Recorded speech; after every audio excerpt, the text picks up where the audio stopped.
Hello everyone, Mimikins here. Today's video is about the dual blades in Monster Hunter Rise. If you've played World, you will be pleased to know not a lot has changed. It's an easy to pick up weapon without any real complexity, so even if you've never touched dual blades before, then give them a try. They're a lot of fun and can dish out some serious damage. The key bindings are in a familiar position for those who have played with them before. Dual blades can enter demon mode by pressing ZR and pressing ZR again to cancel. While in demon mode, stamina is continuously drained, and you gain access to new combos such as Blade Dance, which performs an onslaught of attacks.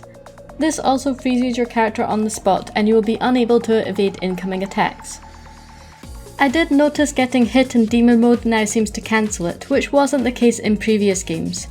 Getting interrupted by roars will also end demon mode, which in my opinion is actually a good thing, as previously stamina would continue to drain while your hunter was covering their ears.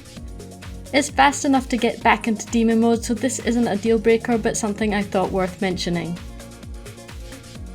You still have access to the moves you'd expect to find, including the dash, which you could perform under demon mode to get out of the way of incoming attacks.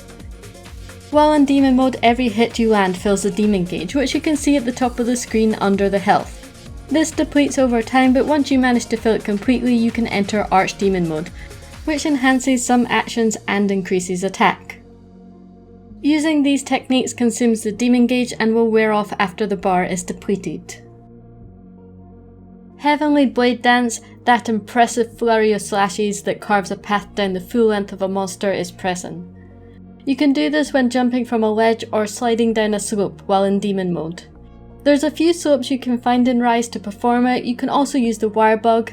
The surrounding terrain works as well when you scale it with the wire bug or even the palamute. Pets can be mounted while in combat by sheathing your weapon and calling them. Another little tip about pets I found really helpful is rather than sharpen your weapon leaving your character vulnerable on the ground, you can mount the pet to sharpen it so you can move out of the way of attacks as well as use consumables. Really handy for weapons like the dual blades, which can go through the sharpness bar quite fast. You're less vulnerable due to the speed of your mount, and for newer players coming into the game that will still be fumbling with the menus, it's a great way to do all these actions in a safer manner. Silkbind attacks for dual blades cost 1 wire bug each to perform. Shrouded Vault I found very useful to close the gap between me and the monster. If you get hit while performing this action, it will trigger a spinning attack, dealing extra damage. Piercing Bind attaches a kunai to the monster, connecting you both with Iron Silk, and detonates after a time. Landing more hits where the kunai is lodged racks up more damage before it eventually explodes. You need to be very close to the target to perform the Piercing Bind. If you're out of range, your character will still call out and waste a precious wirebug charge. The duration of this move is quite short, so to get the most out of it, you'll want to pick your timings. A few times I used this, the monster leaped away and I didn't get the full damage out of it by attacking the target spot. However, despite this, it's still useful to target points you may wish to break, such as wings that are harder for dual blade users to reach. This feels like a replacement move for World's Clutch Call weapon, which I also used for this purpose.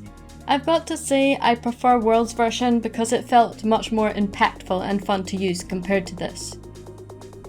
Overall, dual blades feel very much like they do in Monster Hunter World before the launch of Iceborne. They're very quick, flashy, and can rack up the damage fast.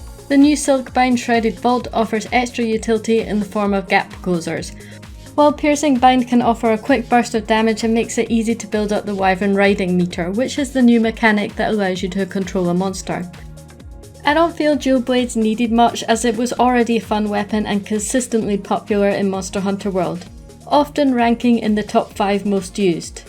It's still going to be one of my mains, as it's always been. Thanks for watching, please support the channel by liking and subscribing, and I'll see you next time.